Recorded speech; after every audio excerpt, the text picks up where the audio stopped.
तो आज एक बड़ा अच्छा इम्पोर्टेंट ऑपरेशन हुआ है, इसलिए हम सोचे आप लोगों से शेयर करें। कल शाम में एसओजी श्रीनगर ने एक टेक्निकल इनपुट जनरेट किया, जिसके बेसिस पर उत्तर होल बडगाम में एक जॉइंट ऑपरेशन लॉन्च किया गया। आर्मी, पुलिस, सीआरपीएफ, आर्मी और बडगाम पुलिस सारे मिलके, और रात में 3 बजे इनकाउंटर शुरुआत हो गई और आज तीनों टेररिस्ट मारे गए। तीनों लश्कर तैयबा के टेररिस्ट हैं जो अपने आप को TRF बोलते हैं। उसमें एक जो इम्पोर्टेंट टेररिस्ट है और जिसका हम सब नाम जानते हैं कि लतीफ़ राथर है, इसका कोड नेम अब्दुल्ला है। ये 2001 में सबसे पहले एक्टिव हुआ था और 2013 तक एक्शन टेरर इंसिडेंट में भाग लिया। उसके बाद ये अरेस्ट हो गया था और पिछले साल दिसंबर 2021 में जेल से हेल्थ ग्राउंड पर ये रिहा हुआ। उसके बाद फिर से एक्टिव हो गया और काफ़ी इंसिडेंट के। मैं 3-4 इंसिडेंट जो कराया है इसके बारे में बात करना चाहता हूँ। सबसे पहले तो यह है कि आप लोग याद कीजिएगा, ये वही लतीफ़ राथर है जो कभी अबू कासिम का राइट हैंड होता था, उसके साथ चलता था। 24 जून 2013 को हैदरपुरा पर आर्मी कन्वा पर एक मेजर अटैक हुआ था।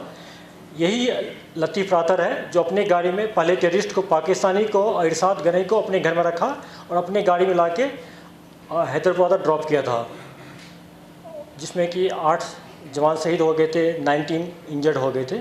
उसके बाद 2013 में ही हमारे SHO चुरा थे SI सबीर अहमद साहब, उस पर अटैक किया था, जिसमें SHO साहब शहीद हो गए थे और 2-3 सिपाही भी जख्मी हो गए थे। उसके बाद जब ये लास्ट ईयर ये रिलीज हुआ जेल से, तो इस साल मई में हम सब जैसा जानते हैं कि जो एक कश्मीरी पंडित थे राहुल भट्ट, जो मुलाजिम थे चटरा तहसीलदार के ऑफिस में, उस पर अटैक किया था कातिलाना। हम लोग इसके पीछे तभी से लगे हुए थे। उसके 2 दिन के बाद, 3 दिन के बाद ये आमिर भट्ट पर अटैक किया था। तो दोनों किलिंग में जो इसके साथ एसोसिएट किया था, जैसे राहुल भट्ट के किलिंग में 2 FTP था, उसको हम लोग पहले मार गिराए थे, और आमिर भट्ट के साथ किलिंग में लतीफ़ के साथ 2 और टेररिस्ट था, उसको मार गिराए थे। ये बच गया था, जैसा जिसका जिक्र बार बार आप लोग भी करते आए, हम भी करते हैं। हम लोग ये मारा गया। आज आमिर भट्ट को भी, राहुल भट्ट को भी इंसाफ मिला है।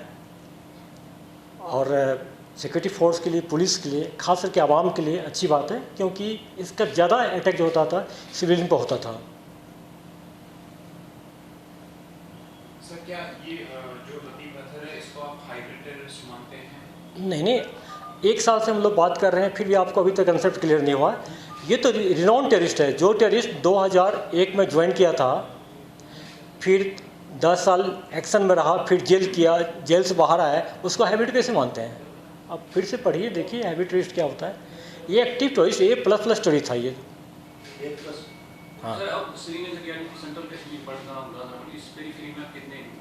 जहाँ तक हम लोग ज़्यादा फोकस करते हैं श्रीनगर डिस्ट्रिक्ट में, श्रीनगर डिस्ट्रिक्ट में इसके साथ मैं भूल गया कि साकिब मारा गया है, जो खुनमु श्रीनगर डिस्ट्रिक्ट का है। दूसरा मुजफ्फर मारा गया है, अगेन श्रीनगर का है। तो अब सिर्फ मोमिन बच गया, एक मोमिन श्रीनगर सिटी में, जो श्रीनगर डिस्ट्रिक्ट का रेसिडेंट है। और इसके साथ साउथ कश्मीर का बासित डार है। ये वही बासित डार है LLT टेररिस्ट, जिसके पीछे हम लोग बहुत लगे हुए हैं, और बहुत जल्दी इसको भी हम लोग न्यूट्रलाइज कर लेंगे। और मैं आपको ये खुशी से शेयर करना चाहता हूँ कि पिछले 2 साल में जितना भी टारगेटिंग के लिए हुआ था, सारे टेररिस्ट मारे गए हैं। उसमें एक बासित डार बच गया है LLT का। उसमें आपने कहा था कि वो बासित डार मेहरान के साथ होता है जी, नहीं, बासित डार नहीं था, बासित भट्ट अलग था। जो 3 बासित है, एक बासित डार है, एक बासित भट्ट है, अलग दोनों है। मैं जिस बासित डार की बात कर रहा हूँ, ये कुड़गांव डिस्ट्रिक्ट का है, LLT का। ये सर सुनने में आया था जो हाइब्रिड टेरर कोड है, मेहरान के साथ जो इंजर्ड हो गया था, वही सब बासित डार, जिंदा मरा नहीं है, इंजर्ड हुआ था उसमें मेहरान के साथ। आप सही बोले। श्रीनगर डिस्ट्रिक्ट में एक मोमिन बच गया, एक लेकिन श्रीनगर डिस्ट्रिक्ट का है रेसिडेंट, लेकिन साउथ कश्मीर, नॉर्थ कश्मीर के टेररिस्ट यहाँ आते रहते हैं। इसलिए आप देखते होंगे पिछले 2 साल में जितना इनकाउंटर हुआ है, उससे 75% टेररिस्ट जो है या तो साउथ कश्मीर का है या नॉर्थ कश्मीर का है।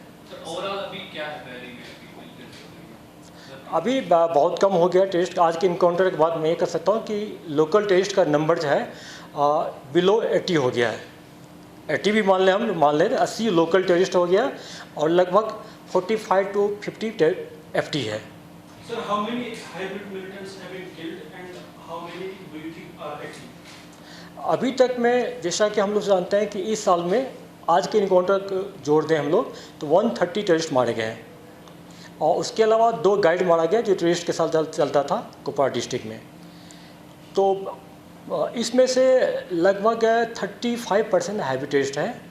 35%? हाँ, और ये अच्छी बात है। उसके अलावा मैं भी शेयर करना चाहता हूँ कि जो लोकल टेररिस्ट जो ज्वाइन करता है रिसेंटली, उसका एज लाइफ बहुत कम है। उसमें 35% जो है विदिन मंथ मारा गया है और उसका 50% विदिन 3 मंथ मारा गया है। इसका ये इम्पैक्ट पेरेंट्स को पड़ता है, टेररिस्ट पर ही पड़ता है। इसलिए हम लोग का रिक्रूटमेंट जितना लोग गैस किए तो उतना नहीं हो पा रहा है। हाइब्रिड टेररिस्ट हम लोगों के लिए अब उतना प्रॉब्लम नहीं है जितना पहले हुआ करता था। इसका वजह है कि इसके बारे में हम लोग टेक्निकल सर्वेलाइंस से बहुत खबर निकाल लेते हैं। किसी एक टेररिस्ट को पकड़ते हैं तो इंट्रोगेशन उसका नाम आता है, तफ्तीश के दौरान भी नाम आता है, पूरा खास सोशल मीडिया सर्वेलाइंस से इसका नाम आता है और ह्यूमन रिसोर्सेज से भी कुछ नाम आता है। आज की डेट में हाइब्रिड टेररिस्ट जिनकी पुलिस के लिए उतना सरदर्दी नहीं है जितना कि 6 महीने पहले हुआ करता था। Sir, post application of article 370 nature of militancy ये चेंज हो रहा है। अब ज़्यादा से ज़्यादा ये they are attacking non locals and minorities as well. So क्या नेचर ऑफ मिलिटेंसी चेंज हुआ है? Is it a big challenge for you? जैसे कि आपने बोला कि you are dealing with hybrid militancy, but still is it how big challenge? हाँ, देखिए हाइब्रिड टेररिस्ट फोकस इसलिए आया है कि आप देखते होंगे कि जितना किलिंग हुआ था, सिविलियन हुआ या सिक्योरिटी फोर्स पर किलिंग हुआ था, खासकर पिस्टल से किलिंग हुआ था, उसमें से मैक्सिमम जो किलिंग हुआ था हैवी टेररिस्ट हुआ था। इसलिए बहुत जैसे कि और साइड एक लेबर हो गया, उसको मारा था श्रीनगर में।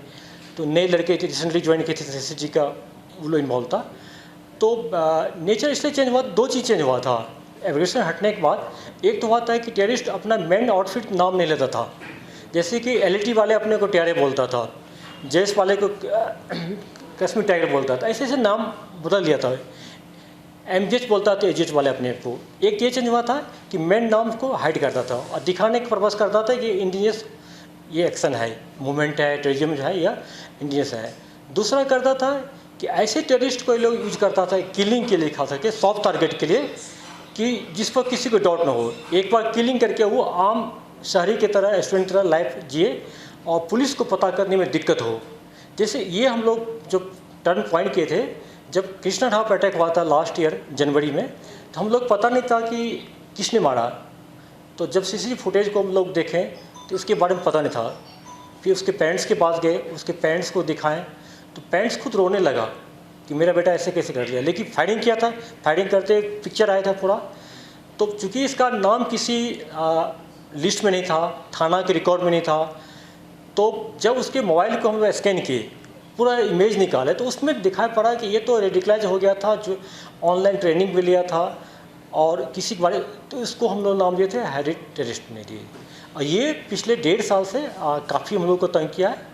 अभी भी हाइब्रिड टेररिस्ट है, लेकिन उसमें से 80% लोग को हम जानते हैं, उस पर सर्वेलेंस रखते हैं और या तो पकड़ा जा रहा है या तो इनकाउंटर मारा जा रहा है। अभी आप देखते होंगे कि इस साल कितना पिस्टल वाले पकड़ा गया पूरा, ये हाइब्रिड टेररिस्ट नहीं था पूरा। जैसे कुलगांव में इनकाउंटर हुआ था रेवनी खुटबनी में, 2 टेररिस्ट को हम लोग जो सेंटर लिए थे कि जब उसको मौका दिए हम लोग तो खिड़की से पिस्टल फेंक लिया, फिर पेरेंट्स भी आ गया और रिसेंटली और सारे पकड़े हम लोग।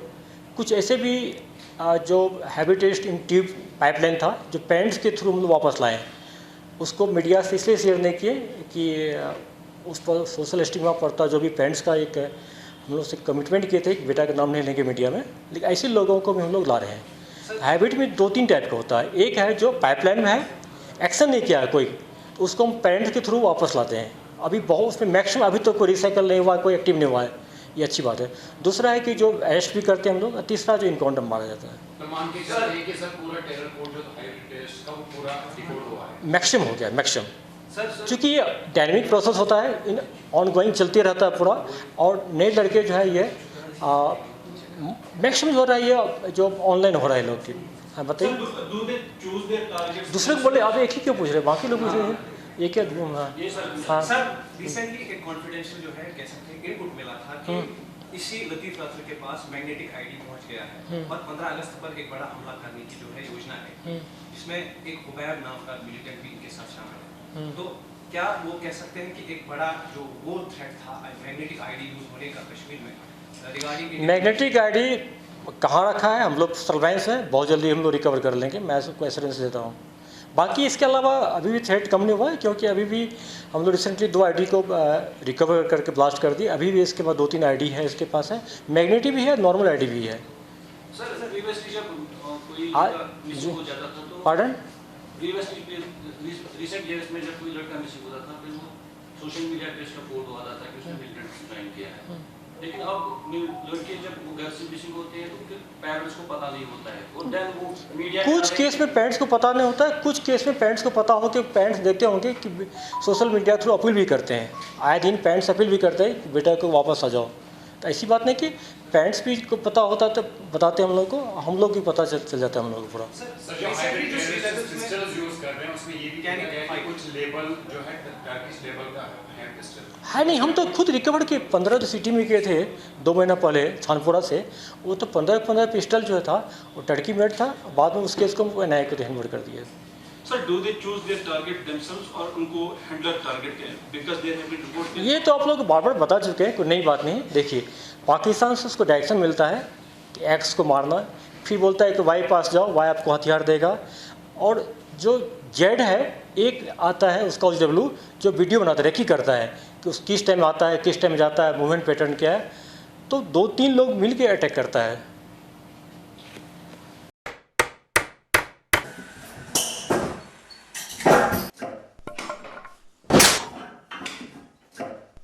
क्या बात है मिस्त्री, बड़ा परेशान लग रहा है। क्या बताएं बाबूजी, कई कंपनियों के कील लाए पर सभी के सभी टेढ़े हो जा रहे हैं। इन कीलों ने तो परेशान कर दिया है। परेशानी दूर करनी है तो RK इंडस्ट्रीज के स्ट्राइक ब्रांड के कील और कब्जे ही उपयोग करो, जो देते हैं मजबूती की गारंटी। तो चले फिर स्ट्राइक ब्रांड के कील लेने। बिल्कुल चलो। स्ट्राइक ब्रांड लगाओगे तो मजबूती पाओगे और परेशानी को भी भगाओगे।